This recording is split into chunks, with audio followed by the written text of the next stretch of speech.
ಭವಾನಿ ರೇವಣ್ಣಗೆ ಸಿಕ್ತು ನಿರೀಕ್ಷಣಾ ಜಾಮೀನು, ಆದ್ರೆ ಹಾಸನಕ್ಕೆ ಹೋಗುವಂತಿಲ್ಲ.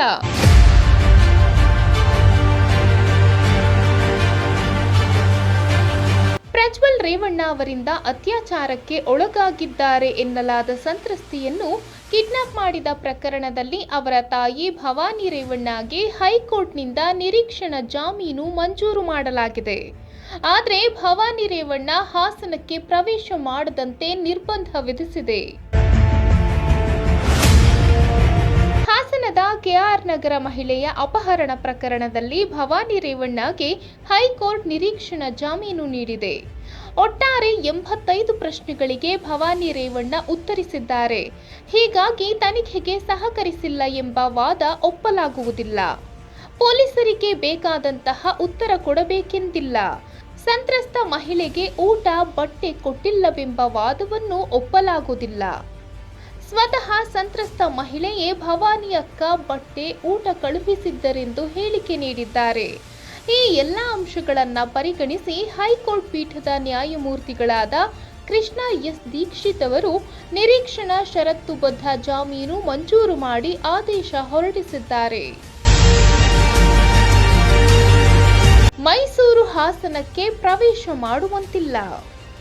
ಮಾಜಿ ಸಂಸದ ಪ್ರಜ್ವಲ್ ರೇವಣ್ಣ ಲೈಂಗಿಕ ಹಗರಣದ ಸಂತ್ರಸ್ತೆ ಅಪಹರಿಸಿದ ಪ್ರಕರಣದಲ್ಲಿ ನಿರೀಕ್ಷಣಾ ಜಾಮೀನು ಕೋರಿ ಭವಾನಿ ರೇವಣ್ಣ ಸಲ್ಲಿಸಿರುವ ಅರ್ಜಿಯ ಸಂಬಂಧ ಜೂನ್ 14ರಂದು ವಾದ ಪ್ರತಿವಾದ ಆಲಿಸಿ ವಿಚಾರಣೆ ಪೂರ್ಣಗೊಳಿಸಿದ್ದ ನ್ಯಾಯಮೂರ್ತಿ ಕೃಷ್ಣ ಎಸ್ ದೀಕ್ಷಿತ್ ಅವರು ಮಂಗಳವಾರಕ್ಕೆ ತೀರ್ಪು ಕಾಯ್ದಿರಿಸಿದ್ದರು. ಈ ಹಿನ್ನೆಲೆಯಲ್ಲಿ ಅರ್ಜಿಯ ಕುರಿತು ತೀರ್ಪು ನೀಡಿದ ನ್ಯಾಯಮೂರ್ತಿಗಳು ಷರತ್ತುಬದ್ಧ ನಿರೀಕ್ಷಣಾ ಜಾಮೀನು ನೀಡಿದ್ದಾರೆ.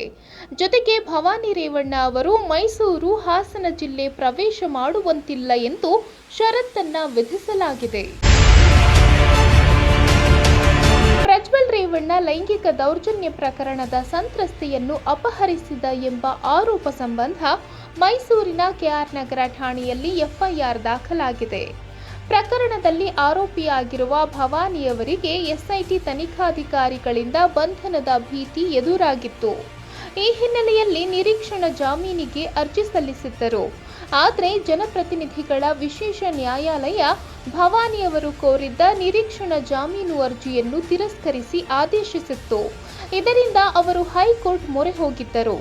ಇನ್ನು ನಿರೀಕ್ಷಣಾ ಜಾಮೀನು ಅರ್ಜಿಯನ್ನು ಜೂನ್ 7ರಂದು ವಿಚಾರಣೆ ನಡೆಸಿದ್ದ ಹೈಕೋರ್ಟ್ ಭವಾನಿಯವರಿಗೆ ಮಧ್ಯಂತರ ಜಾಮೀನು ನೀಡಿತ್ತು. ನಂತರ ಭವಾನಿಯವರು ತನಿಖಾಧಿಕಾರಿ ಮುಂದೆ ಹಾಜರಾಗಿ ತನಿಖೆಗೆ ಸಹಕರಿಸಬೇಕು. ತನಿಖಾಧಿಕಾರಿಗಳು ಭವಾನಿಯವರನ್ನು ಬಂಧಿಸಬಾರದು ಎಂದು ಹೈಕೋರ್ಟ್ ನಿರ್ದೇಶಿಸಿತ್ತು.